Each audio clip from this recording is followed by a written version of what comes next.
Bismillahirrahmanirrahim. Assalamualaikum warahmatullahi wabarakatuh. Salam NDM, partner Indonesia berdaya mulia. Sobat profesional, kembali bersama dengan Coach Saudi dalam channel Nusa Daya Mulia, satu komunitas yang tentunya ingin berpartisipasi pada peningkatan produktivitas yang tinggi dan karakter yang mulia sobat profesional di seluruh Indonesia. Pada video kali ini saya akan bercerita tentang satu topik melanjutkan video sebelumnya. Bagaimana Anda mampu berjalan seorang diri. Satu topik manajemen diri, yaitu tentang mengelola prioritas Anda. Jika sebelumnya saya sudah bersharing tentang bagaimana mengelola emosi Anda, mengelola waktu Anda, dan kali ini saya akan melanjutkan tentang bagaimana mengelola prioritas Anda. Banyaknya pekerjaan yang diberikan kepada Anda, banyaknya tugas dan tanggung jawab yang sampai kepada diri Anda, dari atasan Anda, dari organisasi Anda, dari perusahaan Anda, sesungguhnya akan menentukan besar kecilnya kapasitas Anda. Saya selalu menyampaikan kepada seluruh kolega, kepada rekan-rekan yang begitu pelatihan bersama dengan saya, ketika Anda diberikan tugas dan tanggung jawab, prinsip pertama yang harus Anda sampaikan adalah Anda katakan, siap, laksanakan. Anda makan semua tugas dan tanggung jawab itu. Karena di situ akan semakin memperbesar kapasitas Anda. Masalahnya coach, waktu saya terbatas. Benar, waktu kita terbatas. Apalagi jika kita memiliki tugas dan tanggung jawab 1, 2, 5 tugas. Kemudian ada tugas ke-6, ke-7, dan ke-8 di luar dari job deskripsi kita. Maka bagaimana cara kita mensikapi, kita pun akan tetap menerima tugas itu. Bagaimana akhirnya semua tugas itu bisa kita laksanakan dengan baik? Maka inilah pentingnya kita memanajemen emosi kita, manajemen waktu kita, dan kali ini saya lengkapi dengan bagaimana memanajemen prioritas Anda. Kemampuan kita untuk mengelola, memilah-milah di antara tugas dan tanggung jawab itu, mana yang akan kita kerjakan terlebih dahulu, mana yang akan kita kerjakan pada urutan kedua, mana yang akan kita kerjakan pada urutan ketiga, akan memberikan efektivitas hasil dari tugas dan tanggung jawab kita yang sangat banyak. Karena untuk bisa menjadi seorang pucuk pimpinan, Anda akan bisa naik pada posisi yang lebih tinggi. Waktu Anda sama, maka Anda dituntut untuk bisa menyelesaikan tugas dan tanggung jawab yang semakin banyak, yang semakin besar. Kemampuan untuk mengelola prioritas itu menjadi sangat penting.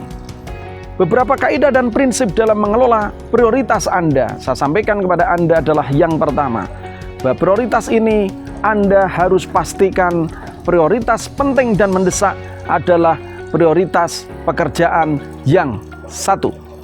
Prioritas pekerjaan dari atasan Anda. Coach, tapi saya sudah memiliki pekerjaan rutin yang harus saya selesaikan. Iya, tapi saya katakan kepada Anda, pekerjaan yang diberikan oleh atasan Anda dalam satu waktu kepada diri Anda, kemudian disampaikan bahwa dalam waktu tertentu Anda harus bisa menyelesaikan, maka itu adalah prioritas penting dan mendesak untuk segera Anda kerjakan. Mengapa? Karena atasan Anda adalah representasi dari organisasi Anda. Atasan Anda adalah representasi dari visi besar perusahaan Anda. Dan seorang profesional adalah bagian dari orang yang akan mensupport pencapaian visi organisasi maupun perusahaan Anda. Ketika seorang atasan memberikan tugas kepada timnya, maka sesungguhnya itu adalah sebuah prioritas yang harus pertama dikerjakan oleh timnya. Walaupun Anda memiliki pekerjaan rutin, maka pekerjaan rutin ini adalah pekerjaan yang penting untuk Anda lakukan. Tetapi keterdesakan yang mendesak Anda kerjakan adalah pekerjaan yang diperintahkan oleh atasan Anda yang waktunya bersamaan harus diselesaikan dalam waktu yang sangat cepat. Sobat profesional, selanjutnya prioritas pertama setelah Anda mendapatkan tugas dan tanggung jawab dari atasan Anda, sekecil apapun tugas tanggung jawab itu, adalah suatu tugas yang memiliki dampak yang sangat besar bagi organisasi Anda. Anda memiliki job deskripsi. Bagaimana Anda memilah bahwa ini mendesak dan penting untuk Anda kerjakan adalah yang memiliki dampak yang besar bagi pencapaian produktivitas tim Anda. Kalau pada manajemen waktu sudah saya sampaikan, Anda perlu membuat sebuah perencanaan di pagi hari atau malam hari sebelumnya. Pekerjaan-pekerjaan apa saja yang akan Anda kerjakan. Maka tentunya Anda akan mendapatkan pekerjaan yang sepertinya memiliki tingkat kepentingan yang sama. Sama-sama memiliki tingkat kepentingan yang sama, maka yang memiliki dampak yang lebih besar kepada pencapaian atau tidak pencapaian dari produktivitas tim Anda, maka itu yang akan menjadi dasar mendesak atau tidak mendesaknya. Sehingga prioritas ini menjadi penting untuk Anda kerjakan. Sobat profesional, yang berikutnya berkaitan dengan apa yang mendesak untuk Anda kerjakan. Setelah tugas dan tanggung jawab perintah dari atasan Anda, satu tugas yang penting yang memiliki dampak yang besar kepada perusahaan, kepada organisasi Anda. Yang ketiga adalah pekerjaan yang penting yang memiliki dampak pada customer Anda. Customer perusahaan Anda atau customer departemen Anda, customer tim Anda adalah bagian yang memiliki tingkat keterdesakan, yang memiliki bagian prioritas untuk Anda kerjakan. Karena ketika Anda mendapatkan satu tugas, ketika Anda mendapatkan satu pekerjaan yang berimbas kepada customer itu bisa bertahan atau tidak bertahan, yang menjadikan customer itu bisa lari dari pelanggan perusahaan Anda, maka itu mendesak untuk Anda kerjakan. Coach, masalahnya dalam satu waktu. Terkadang dalam sebuah organisasi, kita mendapatkan perintah bukan hanya dari atasan kita. Kita mendapatkan perintah dari atasan yang selevel dengan atasan kita, namun berada di sebelah kanan atau berada di sebelah kiri dalam struktur organisasi.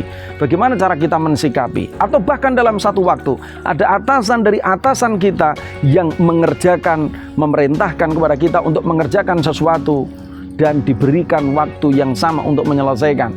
Bagaimana cara kita mensikapi hal itu? Sobat profesional, struktur organisasi disusun untuk menegaskan dan untuk memudahkan proses ini.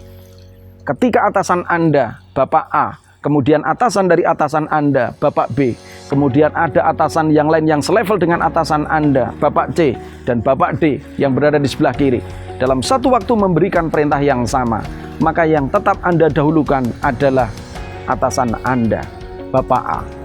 Kemudian ketika ada Bapak B, selaku atasan dari atasan Anda datang untuk memaksa Anda melaksanakan pekerjaan itu, maka yang harus Anda lakukan adalah Anda sampaikan kepada atasan langsung Anda bahwa Anda diperintah oleh atasan dari atasan langsung Anda, dan kemudian Anda minta arahan mana yang terlebih dahulu untuk dikerjakan.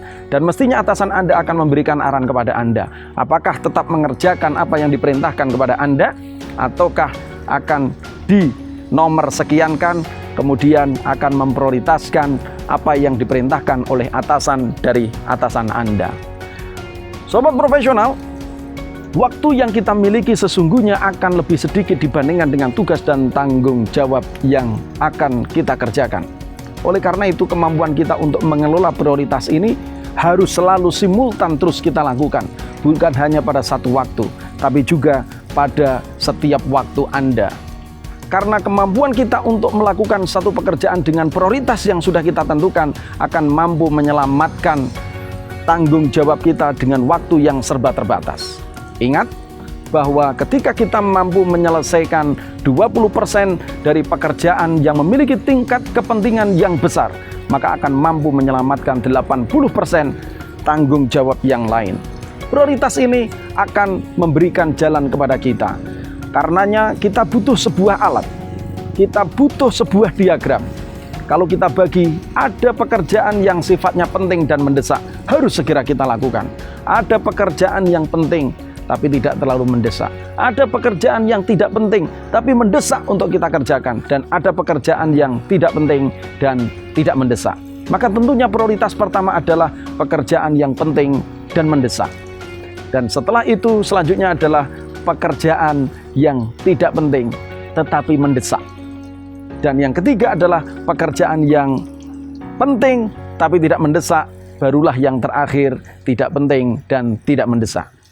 Banyak yang bertanya kepada saya, Mengapa pekerjaan yang tidak penting namun mendesak itu perlu jadi prioritas yang kedua? Satu contoh saya katakan, ketika suatu saat Anda diperintahkan oleh atasan Anda untuk melakukan pekerjaan yang sangat sederhana, misalnya untuk memfotokopi atau mengirimkan email, saya katakan kepada Anda bahwa ketika email itu Anda anggap sebagai sesuatu yang tidak penting, hanya menyeken dan mengirimkan email, sepertinya pekerjaan yang sangat ringan.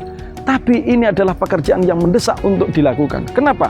Karena bisa jadi scan dan email tersebut akan dipergunakan oleh atasan Anda untuk disampaikan kepada kolega atau kepada atasan, atau bahkan itu adalah permintaan dari direksi yang kita tidak tahu, yang ketika kita tidak segera lakukan maka akan menyebabkan atasan Anda akan mendapatkan teguran, akan mendapatkan peringatan, akan menggagalkan sebuah program karena bahan materi pembahasan meetingnya tidak bisa diselesaikan oleh atasan Anda, dan itu Anda kerjakan berupa scan dan email itu.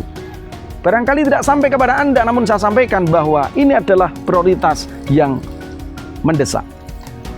Sobat profesional, pentingnya kita untuk mengelola prioritas ini akan melengkapi bagaimana Anda secara pribadi memiliki manajemen kaitannya dengan manajemen waktu. Jadi waktu yang kita miliki ini sama-sama. Kita menghadapkan waktu 7 jam dalam sehari atau 8 jam dalam sehari. Namun kemampuan kita untuk mengelola waktu sesuai pada video sebelumnya ditambah dan disempurnakan dengan kemampuan kita untuk mengelola prioritas ini, maka akan memberikan efektivitas kinerja kita berkaitan dengan waktu yang tersedia. Terima kasih telah menyaksikan video ini. Tetap semangat, semoga bermanfaat. Salam NDM, partner Indonesia berdaya mulia. Wabillahi taufik wal hidayah. Assalamualaikum warahmatullahi wabarakatuh.